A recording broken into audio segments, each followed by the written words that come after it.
वृत्तासुर का वध किया। वृत्तासुर के शरीर से निकला हुआ तेज भगवत शरीर में विलीन हो गया। भगवान ने वृत्तासुर का उद्धार किया। छठे स्कंद में पुष्ट लीला का वर्णन है। भगवान ने वृत्तासुर को पुष्ट भक्ति प्रदान की, अर्थात उस पर कृपा की। परीक्षित ने पूछा, ऐसे महान भक्त होने पर भी वृत्तासुर को राक्षस यौन में क्यों जन्म लेना पड़ा? उसे ऐसी तीव्र हरिभक्ति कैसे प्राप्त हुई? उसका पूर्व वृत्तांत क्या है? सुखदेव जी वर्णन करते हैं कि राजन सुनो, वृत्तासुर अपने पूर्व जन्म में चित्रकेतु नामक राजा था। उसकी रानी का नाम था कृतध्वनि। उसके संतान नहीं थी। यह शब्दार्थ नहीं, लक्षा से काम लेना चाहिए। जो चित्र और विचित्र कल्पनाएं किया करता है। हमारे लोगों के बीच में बहुत से ऐसे लोग हैं जो नाना प्रकार की कल्पनाएं करते हैं। कोरी कल्पनाएं, चित्र और विचित्र, ऐसी कल्पनाएं करते रहते हैं। ऐसी कल्पना जो करता है वही चित्रकेतु। मात्र कोरी कल्पना करने वाला चित्रकेतु है। बुद्धि ही कृतध्वनि है, और ऐसे व्यक्ति की जो बुद्धि है कृतध्वनि है। मन अनेक विषयों का विचार करता है। उसी विषयाकार स्थिति में चित्रकेतु का जन्म होता है। मन में जमे बाहर के चित्र ही भजन में विघ्नकर्ता हो जाते हैं। एक बार राजा चित्रकूट के घर अंगिरा ऋषि बनाए। राजा ने उनसे पुत्र मांगा। अंगिरा ऋषि ने राजा से कहा, पुत्र के माता पिता को भी तो शांति कहाँ है? तेरी कोई संतान नहीं, ये सबसे अच्छा है। राजा के मन में संसार की कई चित्र जम रहे थे, अतः उसने दुराग्रह किया। ऋषि की कृपा से उसके घर पुत्र का जन्म हुआ। राजा की और भी पत्नियां थीं। ईर्ष्यावश किसी की माता ने उस बालक को कुछ दे दिया, अतः उसकी मृत्यु हो गई। ये देखकर चित्रकेतु और कृतध्वनि रोने लगे। ऐसे शोक के समय वहां अंगिरा ऋषि के साथ नारद जी आए। पुत्र की मृत्यु पर राजा रानी को विलाप करते देखकर नारद जी ने उन्हें उपदेश दिया कि अब पुत्र के लिए रोना व्यर्थ है। अब तुम अपने लिए आंसू बहाओ। वो पुत्र जहां गया वहां से वापस नहीं आएगा। पुत्र चार प्रकार के बताए गए। पहला, शत्रुपुत्र। पूर्व जन्म का कोई बैरी पाने के लिए पुत्र रूप से आता है। ऐसे भी पुत्र हैं जो वैर भाव से माता पिता के साथ व्यवहार करते हैं, पूर्व जन्म के बैरी। ऋणानुबंधी, पूर्व जन्म का ऋणदाता अपना बकाया वसूल करने के लिए पुत्र रूप से आता है। अगर किसी का बकाया है और आपने अदा नहीं किया तो बकाया लेने वाला आपके यहां पुत्र रूप से आएगा। इसको ऋणानुबंधी पुत्र कहते हैं। पूर्व जन्म का ऋणदाता अपना बकाया वसूल करने के लिए पुत्र रूप में आता है। आपने देखा होगा कि जो लोग पैसा देते हैं और फिर क्या नाम है गेट में खड़े होकर कैसे वसूलते हैं। उसी प्रकार से अगर कोई ऋणदाता है जिससे आपने कुछ लिया है, संपत्ति ली है और आपने लौटाया नहीं है, तो पुत्र रूप में आए वसूल करने के लिए। तीसरा है उदासीन पुत्र। जब तक ये अविवाहित होता है तब तक वो माता पिता के साथ रहता है। माता पिता से ना तो कुछ लेता है और ना उन्हें कुछ देता है। ऐसा पुत्र विवाहित होने पर माता पिता से पृथक हो जाता है। माता पिता की ये इच्छा रहती है कि पुत्र का विवाह होने पर उसके चार हाथ होंगे और वो उनकी सेवा करेगा, पर ये सोचते समय वो ये भूल जाता है कि चार हाथ होने के साथ साथ चार पद भी हो जाते हैं। विवाह के बाद मनुष्य अधिकतर पशुपत जीवन ही जीता है। चौथा है सेवक पुत्र।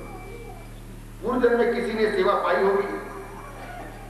पूर्व जन्म में किसी ने सेवा पाई होगी। अगर आपने किसी की सेवा की है, अतः वो इस जन्म में सेवा करनी है तो पुत्र रूप से सेवा करता है।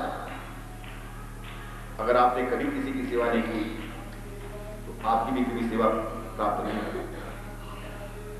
हम किसी की सेवा न करें पर दूसरे लोग हमारी सेवा अवश्य करें, ऐसी आशा करना सेवा कभी किसी की नहीं लेनी चाहिए। अगर आप सेवा दे नहीं सकते हैं तो सेवा कभी नहीं मिल जाए। स्कंद पुराण में पुंडलीक का चरित्र है।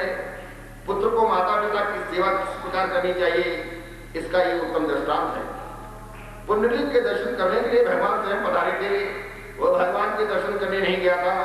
पुंडलीक माता पिता की हमेशा सेवा करता था। वो माता पिता को ही सर्वस्व मानता था। माता पिता की ऐसी सेवा से भगवान ने प्रसन्न होकर के दर्शन दिए। जब भगवान द्वार पर आए तो पुंडलीक को माता पिता की सेवा में लीन थे। वो तो बेचारा गरीब था, उसकी एक छोटी सी कुटिया थी, अंदर बैठने के लिए स्थान तक न था। भगवान बाहर ही खड़े खड़े पुंडलीक की प्रतीक्षा करने लगे। माता पिता की सेवा में व्यस्त पुंडलीक ने भगवान से कहा, माता पिता की सेवा के फलस्वरूप आप मुझे मिले हैं, अतः मुझे उनकी सेवा प्रथम करनी है। उसने एक ईंट फेंकते हुए भगवान से कहा, मैं जब तक माता पिता की सेवा पूरी न कर लूं तब तक आप इसी प्रकार खड़े रहिए। भगवान साक्षात प्रकट हुए, फिर भी पुंडलीक ने माता पिता की सेवा का कार्य अधूरा न छोड़ा। भगवान ईंट पर खड़े रहे, ईंट से बीट बना और उसका नाम पड़ा पिठोआ। खड़े खड़े भगवान जब थक गए तो उन्होंने एक हाथ अपनी कट पर रख ली। आज भी पंढरपुर में वो वैसी मुद्रा में खड़े हुए हैं। पुंडलीक ने उन्हें जिस तरह खड़े रहने को कहा था वैसे वे आज भी खड़े हुए हैं। कट पर हाथ रखकर वे बताते हैं कि मेरे पास आने वाले के लिए, मेरा आश्रय लेने वाले के लिए संसार मात्र इतना कट तक की ऊंचाई जितना गहरा है। भगवान पांडु की स्तुति का स्रोत श्रीमद् शंकराचार्य ने इस प्रकार रचा है।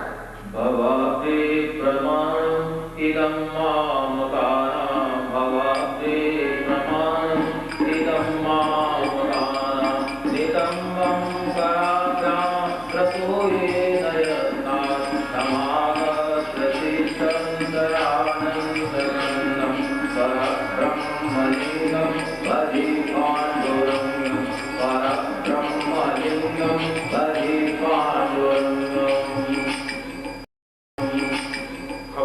प्रमाणम इदम, किंतु किसके लिए? जो भगवान का बन जाए उसके लिए। किसके लिए? भवाब्दे प्रमाणम इदम, किंतु किसके लिए? जो भगवान का बन जाए उसके लिए। नारद जी राजा चित्रकूट से कहते हैं, राजन तुम्हारा शत्रु ही पुत्र बनकर जन्मा था।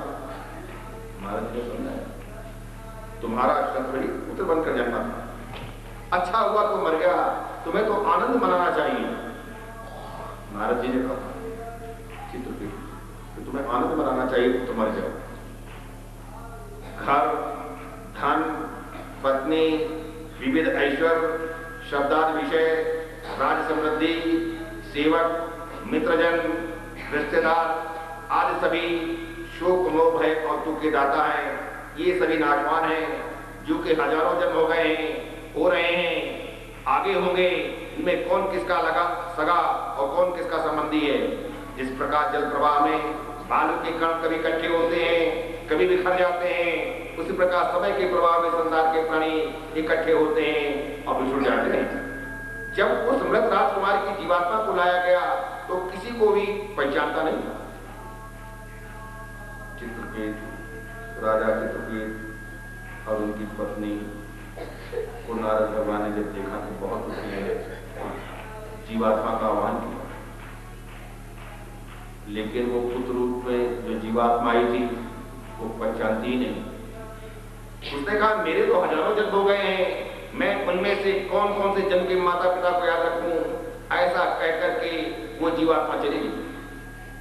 नारद जी ने कहा, तुम किसके लिए रो रहे हो? वो तो तुम्हारी वो तस्लीम देने को तैयार नहीं, फिर भी तुम शोक कर रहे हो। नारद जी ने चित्रकूट को दिव्य ज्ञान दिया और तत्वोपदेश दिया, तब मंत्र का भी उपदेश दिया। इसके पश्चात चित्रकेत राजा ने तपस्या की और भगवान के नाम का जप किया। उसे भगवान के दर्शन हुए, उसके सारे पापों का क्षय हो गया, वो महाज्ञानी महासिद्ध हो गया। भगवान ने उसे पार्षद बना दिया। एक दिन चित्रकेत आकाश में विहार कर रहा था। वो तो घूमता फिरता कैलाश धाम आया। वहां उसने देखा कि पार्वती जी शिव जी की गोद में बैठी हुई हैं। ये देखकर उसके मन में कुभाव लगा। विषय वासना में से चित्रकेतु का जन्म होता है। प्रत्येक स्त्री पुरुष को नर नारायण रूप में देखने पर वासना उत्पन्न नहीं होती। चित्रकेतु ने सांसारिक भाव से शिव पार्वती को देखा। इस चरित्र से स्पष्ट होता है कि बिना ज्ञान की भक्ति व्यर्थ है। मात्र सगुण के साक्षात्कार से मन शुद्ध नहीं होता, साक्षात्कार से मन की चंचलता नष्ट नहीं हो पाती। सगुण और निर्गुण भक्ति के होने पर ही जीव शिव बन सकता है। चित्रकेतु शिव पार्वती को लौकिक 10 दिवस काम भाव से देखने लगा। शिव पार्वती की इस प्रकार बैठने का एक कारण था, एक बार कामदेव ने फिर शिव से युद्ध करना चाहा। शिव जी ने कहा मैंने एक बार तो तुझे जला दिया, तो कामदेव ने कहा समाधि में बैठकर जलाना कोई बड़ी बात नहीं, समाधि की अवस्था में कोई भी जीव मुझे जला सकता है।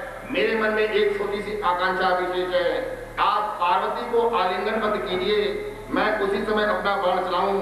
यदि आप उस समय भी निर्विकार रह गए तो मैं मान जाऊंगा कि आप महादेव हैं। शिव जी तैयार हो गए, पार्वती को आलिंगनबद्ध करके अर्धनारीश्वर नटेश्वर बन गए।